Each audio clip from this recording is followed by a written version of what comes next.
Steve, your one-word prompt is webs. All right, here we go. 3, 2, 1. All right. What's the deal with webs? Hey, Madam Web, that's a pretty good web. Is it? Yeah, I think that's the best web I can think of. That's the best web? Yeah, I mean, spider webs themselves are not great. I don't like walking into them, but Madam Web is great, I think. Oh, hold on 1 second. Hey, welcome to the Overtalking Podcast with your hosts, Ken and CJ. Say hi. Not CJ. He's not here today. It's just me and Steve. Welcome back, Steve. Hey, hi, CJ. We got the Toolman. Yeah, it's, CJ's sick. And then we tried to rearrange the times, and he was still sick. So, yeah, it's just the boys without CJ. Get better soon, CJ.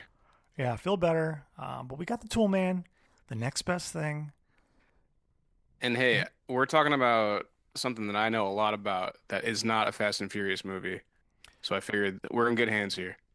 Yeah, I am very surprised that this was something that you wanted to watch, because it's not Cars, and it's also not what was it, the Rosebud movie that you guys didn't even watch? I watched that movie. Did you? Citizen Kane. Citizen Kane, right, with the heist and everything, right? Yeah, and Rosebud. Did you still saw Rosebud in there? Huh? No, I mean I saw the actual movie. I don't know. I feel like, people can go back and listen to that episode and come up with their own opinion on if I watched it or not. Okay, great. Well, yeah, it's nice to see that you're branching out a little bit. Your web has reached new. I don't know. There's something there. All right. Well, That's hard to do. It's hard to come up with that stuff. All right, CJ. yeah.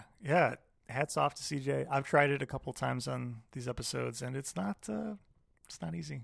So he's well practiced, at least. Stick and move. We'll get better. We'll get better.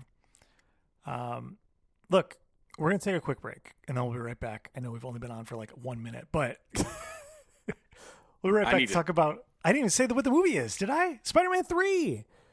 Oh my man, god, the best dude. Spider-Man. We didn't even reveal a title until now.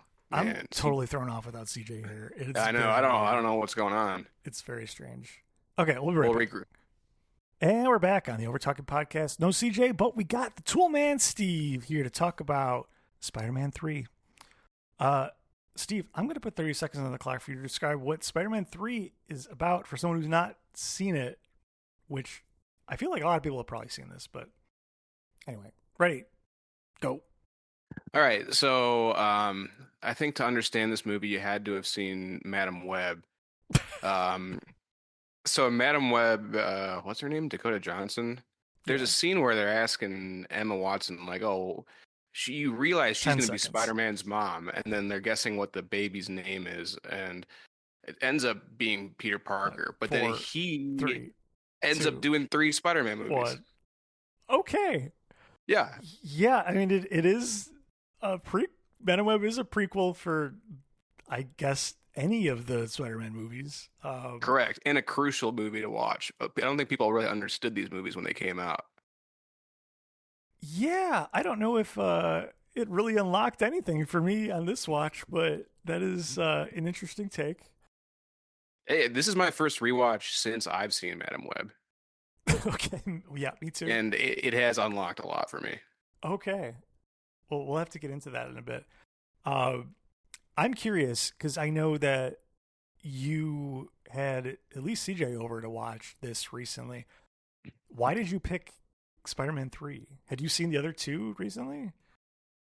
No, I've actually never seen any Spider-Man movies. And I decided that besides Madam Web, and I figured Spider-Man 3 would be the best one to get into.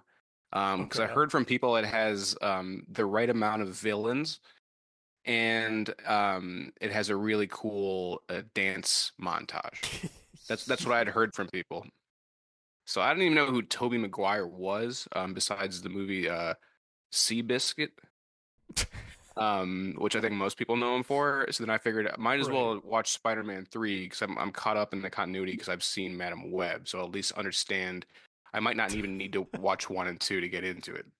Right, right. So for you, Madam Web is crucial, but 1 and 2 are maybe not so much. Just go straight to 3. Yeah, I mean, because Madam Web, like you know who Uncle Ben is, right?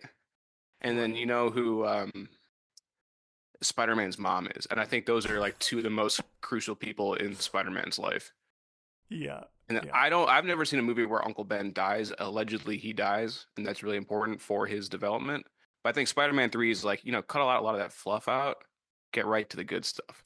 I mean, they really recap Uncle Ben dying like 3 different times in Spider-Man 3. So yeah, it kind of is irrelevant. I mean, all you got to do is watch the opening credits, and you see everything that happens in the first 2 movies. That's true. You do. That was a Yeah. long opening credits, by the way. Like, It was really long. But good for people like me who didn't watch the first 2 movies. Right, right. I think that's what they Yeah. were going for. They assumed the first 2 movies didn't really do that well. So they thought, Yeah. okay, this third one, let's get people caught up who haven't seen them. Exactly. So I mean, it saves me like, at least 4 hours of time. Time is That's really nice. important to me. I've only seen 15 movies in my life. That's right. So I'm not gonna watch these random other movies if I don't have to. Okay, all right. So I am curious. Are you a Spider-Man fan outside of the movies at all? Yep. Just from the, I guess, Spider-Man, a little bit of the comics and video games, because I've only seen the 1 movie, is what I'm sticking with. Right, right. Okay, cool. Yeah.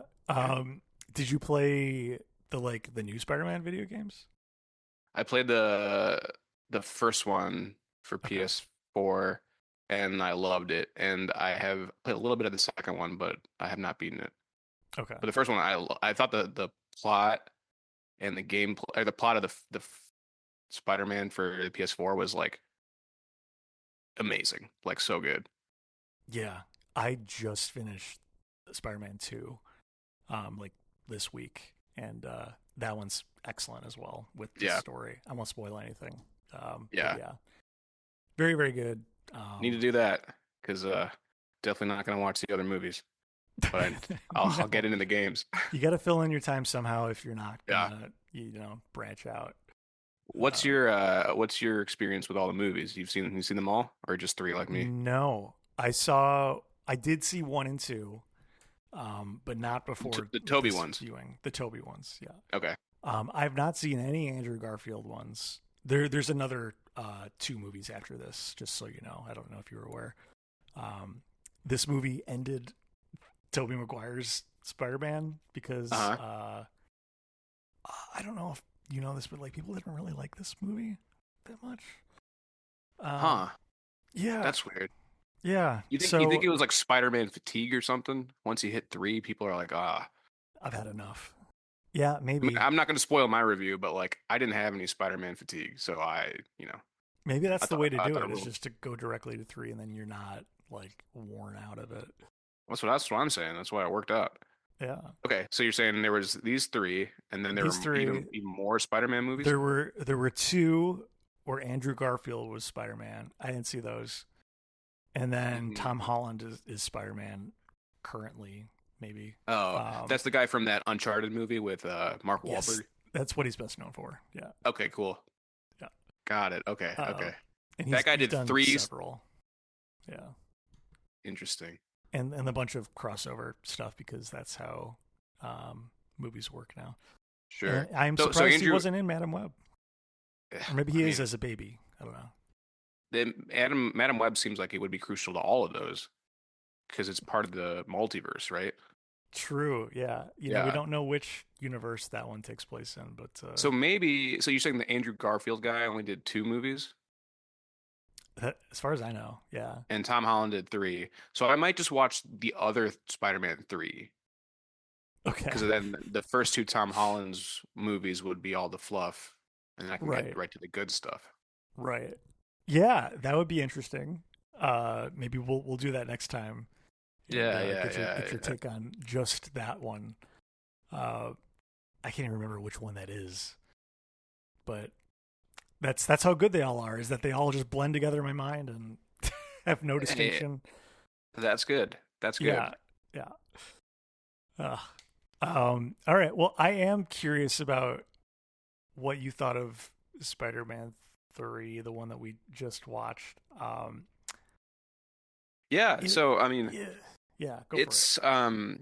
I think it's a phenomenal movie. Like it's Okay. right up there with the Fast and Furious franchise. And I think mostly because it's not like overfilled with stuff. There's like the right amount of villains. There's like three of them, which is the movie's called Spider-Man 3, so you would expect there to be three.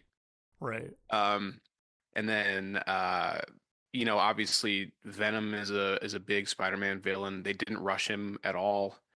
They really nailed his voice. His voice was good. God.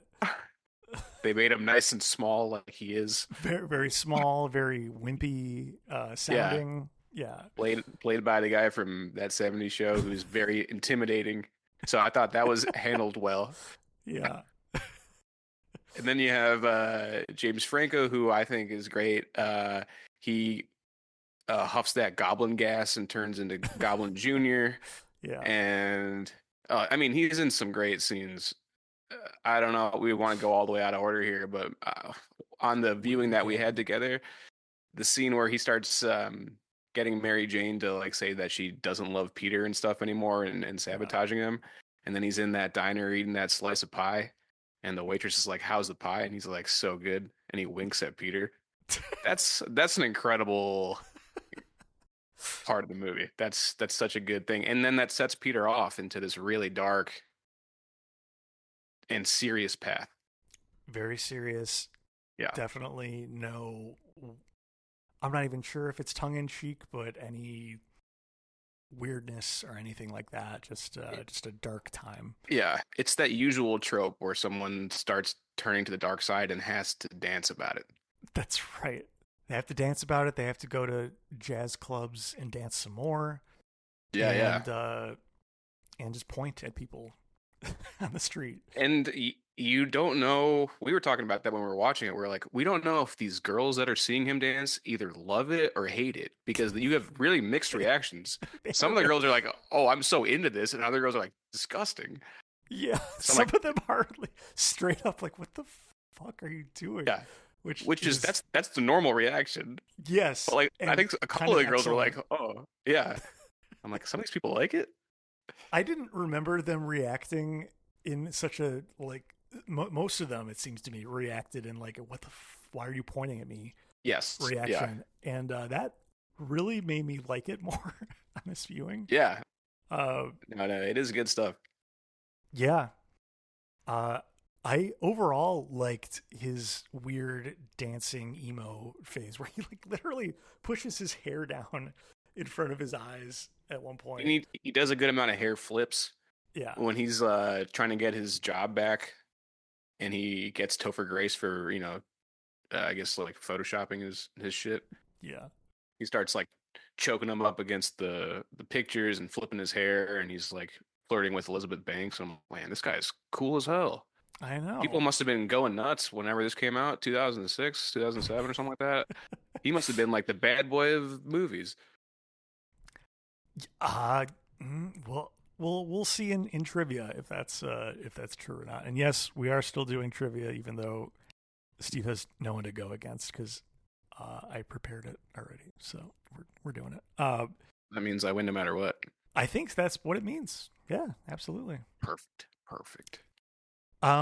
There was a lot more comedy in this than I remembered, and some of it's like actually okay. Like the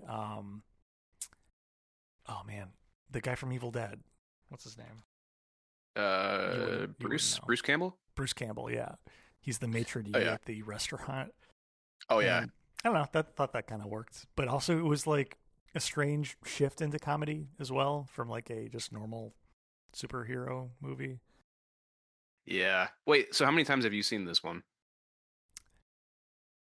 I don't know. I mean, I saw it in theaters when it came out. I must have seen it one more time sometime in between then and this viewing. Was there anything that you like totally forgot was in the movie, or you remembered it enough to be like, oh, I this is all familiar? Oh no, yeah, I forgot a lot of it. I forgot Okay. major plot points, and definitely all of the comedy bits. Like there was like extent like things that drew on for a bit too long too. Like the thing with his door kept sticking, and then like eventually at one point he like the doorknob pulls off, and they like really focus on that for what seems like a couple beats too long. There's at least like 4 mentions of that door, and then MJ tries to open the door. Oh man. We were talking about how when they introduced Sandman, and he's on the run. Obviously, he's wearing his like orange jumpsuit. He goes home and changes and sees his daughter, and then he's running away, and then seemingly from out of New York City into this particle accelerator test site that's right next to New York City that he gets to on foot. That they're conducting all their experiments in this Sandman machine at night. Right. So he jumps in there, and everyone's like, "I think we could go ahead with our Sandman experiment." Oh, there's a guy in there. I don't think they even know that there's a guy in there. I think they just do it, and he melts into sand, and then he reforms the next day. They thought there was something, and then they're like, "Oh, it's probably just a bird. It'll fly away," and didn't need to check or anything. No, like, no cameras. No cameras. I watched it with Meg, and she's like, "What were they trying to do? Like, it's just a pit of sand." Yeah, and then it's literally like, a Sandman machine. They were just spinning sand, see how fast it could go. How fast it goes, and if a man happens to enter it, and it's allegedly running distance from the heart of New York City. Yes, just right behind just a normal fence. Yeah, not even electrified or anything. Yeah, exactly. Perfect. Awesome. Yeah, no, makes sense. Totally checks out. And it's good though because he's got a little locket of his daughter because you know that he loves his daughter, and that's his motivation. He can commit whatever crimes he wants because he's a sand monster who loves his daughter.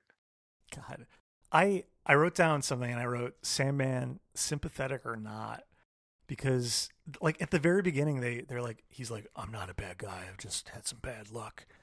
And I'm like, okay, so maybe he's not that bad. But then it's revealed that he did straight up kill Uncle Ben. No, he's retconned that in. He's stealing a good amount of money, and he ends up, I guess, inadvertently shooting him. Yeah, we learned later it was kind of an accident, I guess, but right. I don't know. So I think he was a bad guy. Maybe not as bad as straight up trying to kill this guy, but he did kill him. Yeah. They try to bring it back at the end, and like he gets to explain why he's doing what he does, and then Peter Parker's like, I forgive you. But then like what's his like he very quickly goes into this giant, like, they have a final battle at this construction site that's filled with sand, the one thing that Sandman needs to grow that big. Right. And then he's just wailing on them. Like his motivation at that point is just to get Spider-Man back because he kicked his ass in the sewers one time. Yeah, what's his motivation? Why is he teaming up with him? You're right, because Venom comes to him and he's like, hey, we both hate Peter Parker, let's go get him. Yeah. But why does he hate him? Just because he beat him up once? One time he stopped him from getting some of that money because he was getting the money. Yeah, because he happened to be in that sand truck. Remember that giant truck filled with sand? Right. So very convenient spots for him to fight as the Sandman. It is very nice that there's so much sand all over the city. Yeah, exactly. That was weird.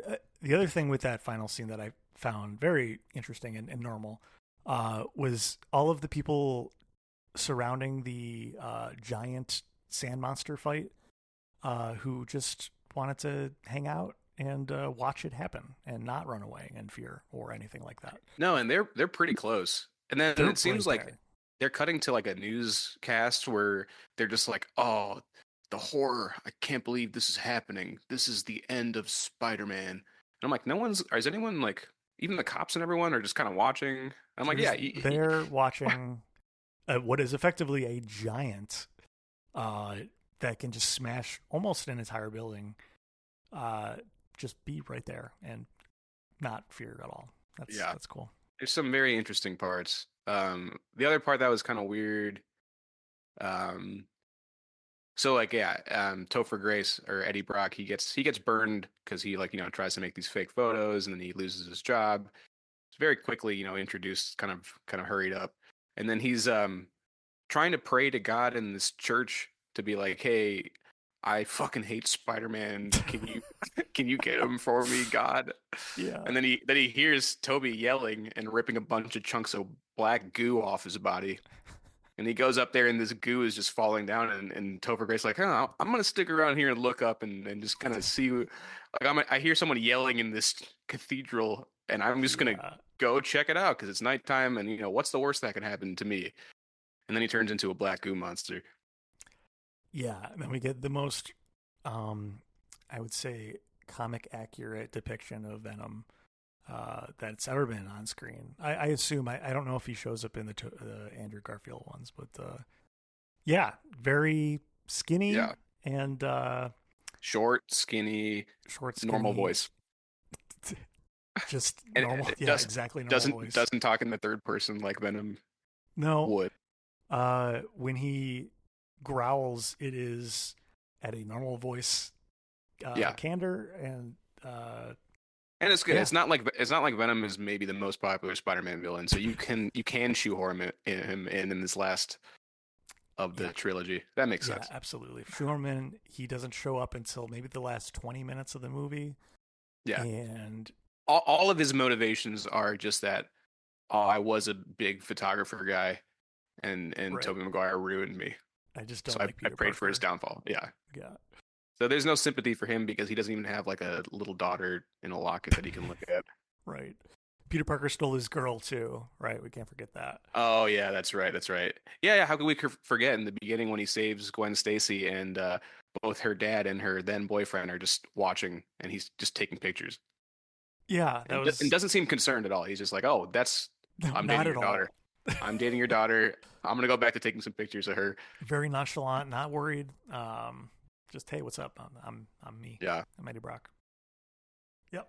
Normal. Good stuff. God. Also when the Venom goo peels back enough to see his face, he has like still weird jagged teeth. Yeah, the goo changed his teeth. Just his teeth. But just his teeth. Everything else is his voice. Everything else is fine.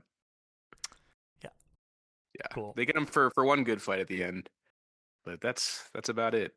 And he loves the goo so much that he ends up jumping back for it and killing himself. And he's just gone. He's like, there's nothing left of him. He's fully dead. You can't even do a reincarnation of that if you wanted. No, completely gone. What a beautiful arc for him. All right. Well. I think it might be time for trivia, so it's time for... Hey, did you do that? That's right, for new listeners, this is the trivia portion of our show where we usually pit our guests and CJ head-to-head to see who knows the most about what we watch, but CJ is a little sick boy, so it's just the Toolman this time, and he just wins. So that's it. Stay tuned. We'll see what happens. Yeah. All right. Here we go. I think you have to get one right for you to win. Oh, shit. Okay, so I might actually lose. Well, one of these is closest, so I think you'll probably get that one. Okay, cool.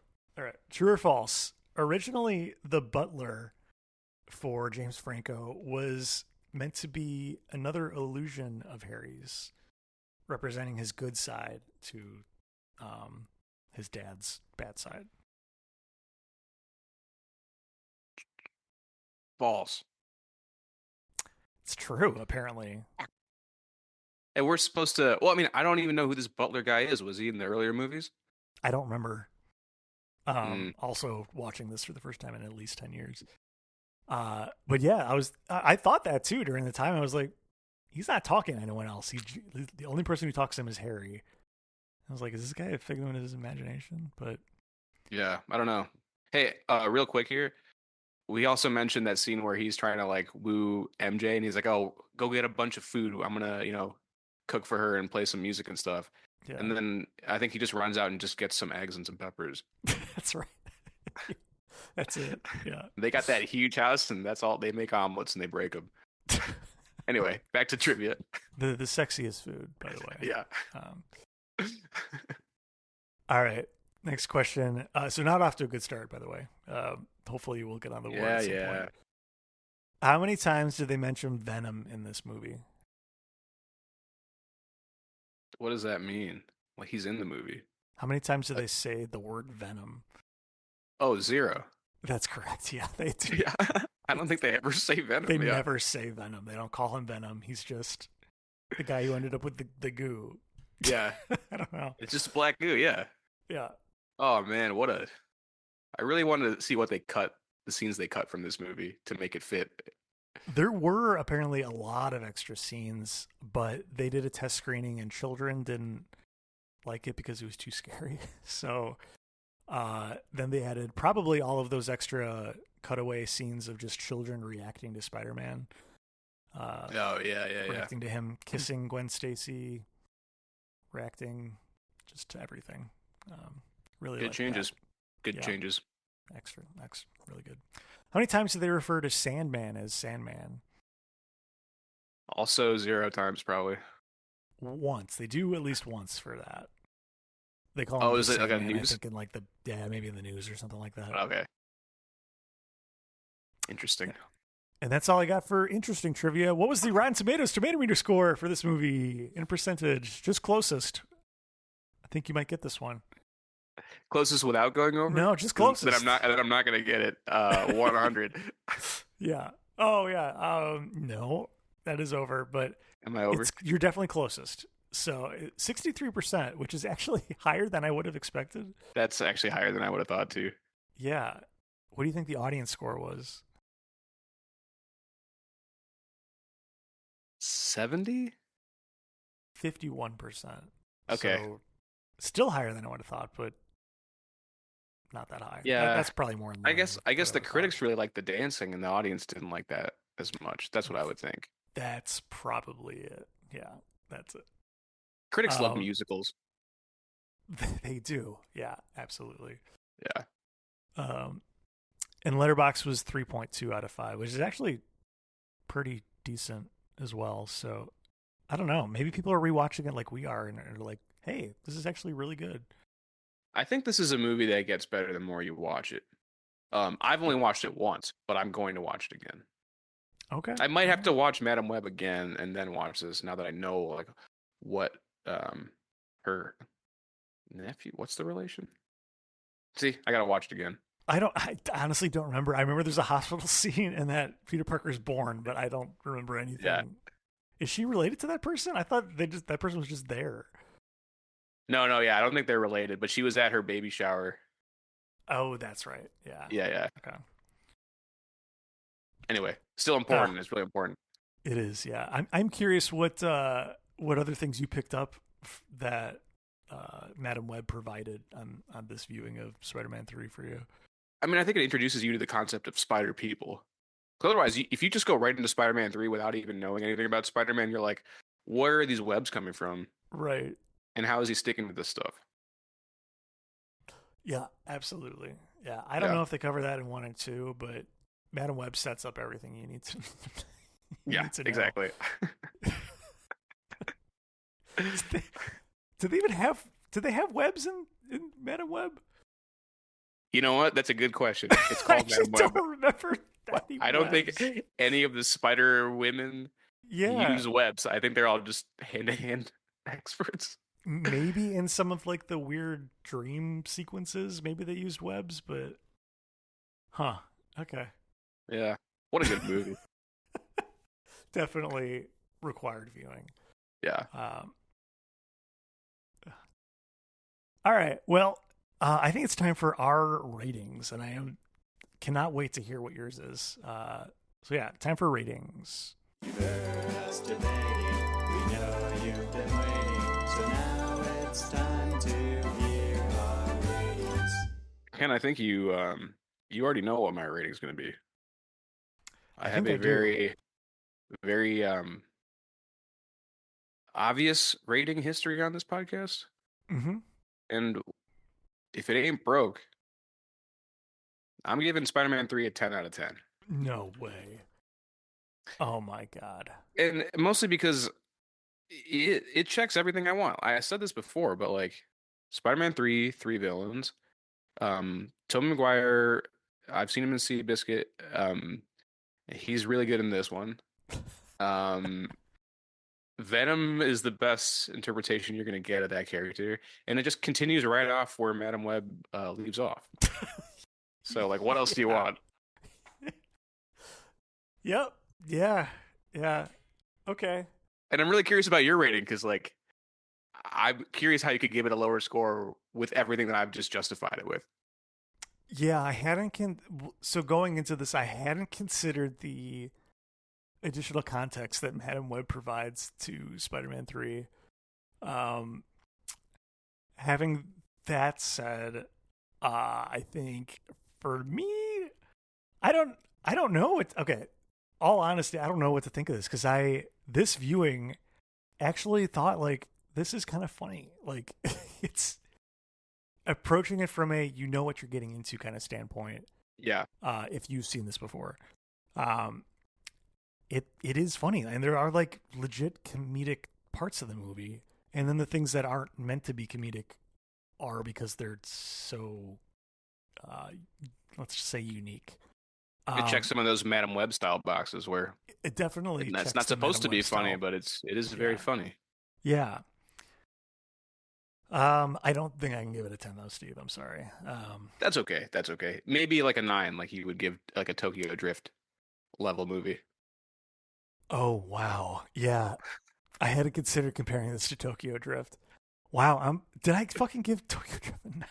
I think I did. Probably at least 8.5. Probably a 9. I think a 9. Wow, I am actually rating this lower than Tokyo Drift, which is bizarre, but I gotta be true to me. This is, I don't know, like a 6.5. Like not that bad, but like that's pretty good. Not that good, but I think that's the right going into it. Having seen it before, I mean, this is my first time, but if I had seen it before, I would have liked it more the second time because you know what you're saying, you know what the expectation is, and you know how the really shitty parts are actually good. Yeah, going into this viewing, I didn't remember Venom at all. Like, I remember that he was in it, and then I kept thinking, does he even look like Venom? Like, I don't remember Venom in this movie. I don't remember seeing Venom in this movie. And that's because you don't. Anyway, so that was interesting to see. It's very, very well done. It's, yeah. Anyway, yeah, that's Spider-Man 3, baby. Maybe we'll work backwards all the way to Madam Web. You know what? I don't think I could do that. I think like I mentioned before, I think I'd rather watch the Tom Holland Spider-Man 3. Okay. I just don't want to get all the fluff, you know? Like, I think you don't need it. We know he's the Spider-Man. What do I need to watch the first two for, you know?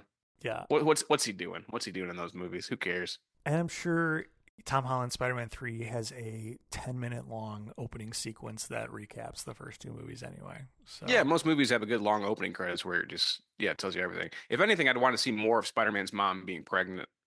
Because I feel like that could tell you a lot about a character's development based on how the mom acts with the main character in the belly. I really liked how Spider-Man's mom was really talked about a lot in Spider-Man 3 and how it's great because you have to imagine the mom's probably super old because his aunt's like at least 90.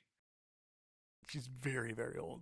Yeah. Do we know what the relationship to Aunt May and his mom is? Are they sisters or is it Uncle Ben's? No, I think Uncle Ben is the mom's brother. Okay. That was covered in Madam Web, actually. That was very, okay. Adam Scott is Uncle Ben, and that's right. I think Emma Watson's brother. Very, very important stuff. Christ. They talk about it after that barbecue scene, I think. Mm-hmm. Actually, I don't really remember. It's so good. There's so many good scenes. Well, Steve, thank you for joining me. And hopefully CJ is better next week. Do you have anything you want to plug at the end here? Any words of wisdom? Nothing specifically. I mean, I know all of us, at home are kind of feeling how long the wait is for the next Fast and Furious movie. So just hang in there. I know it's a long time, but it'll all be worth it. It is. I feel like there was a lot of, maybe not a lot, but like Dom did like that whole on stage announcement thing, and then like there's been nothing. I don't know. Yeah. Do we know when it's coming out? We don't, right? I think it's like next summer or something. Not even this summer, but next summer. It's been years. I am anxiously awaiting. So yeah, but we all got to just hang in there together. I know it's hard, but the best things in life you have to wait for. All right. Well, I hope everything's going okay at the shop. I hope my car is doing okay. I haven't Yeah, driven and for a while, but I'll probably get the timeline's probably going to be similar to the next Fast and Furious movie. okay. And again, the best things in life are worth waiting for. Okay, great. Well, just make sure that you're putting and taking off the snow tires. Oh, every season I'm doing it, even if I'm not done with the car. Great. Good. Thank you. Well, thank you again. What I have is, oh no, they're here. The Overtalking Overlords have arrived. They are our ghastly otherworldly landlords who look just like wimpy Venom. And they're here to remind me. Yeah, it's true. They're here to remind you, if you like the show, please go on Apple Podcasts and Spotify and rate and review where applicable. Reviews will help people find this podcast. Also, we spend no money in advertising, so if you like the show, please tell a friend and spread the word. I would really appreciate it. Thank you. And all the things that CJ usually says, which are... Oh, I wish I could do it. Yeah, I don't. Call us at USACat1594. You can... Oh, go to party.com and type in party for a free episode. A free episode. They're all of them. We'll give them I've been paying for these. Yeah, well, that's on you. Yeah, overtalkingpod.party. It's all in the show notes. Just look there. You'll find us. Yeah. And as we always say at the end of every single episode. How's the pie? How's the pie? So good.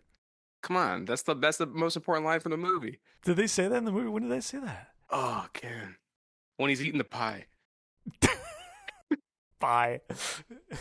Bye. This episode of the Overtalking Podcast was produced by Ken and CJ, edited by Ken. This week's special guest was Steve. Music by Justin Peters. Be sure to rate and review on Apple Podcasts and Spotify. And tune in next week to hear the boys discuss The Bridge to Terabithia with Naja Bhatti. See you then.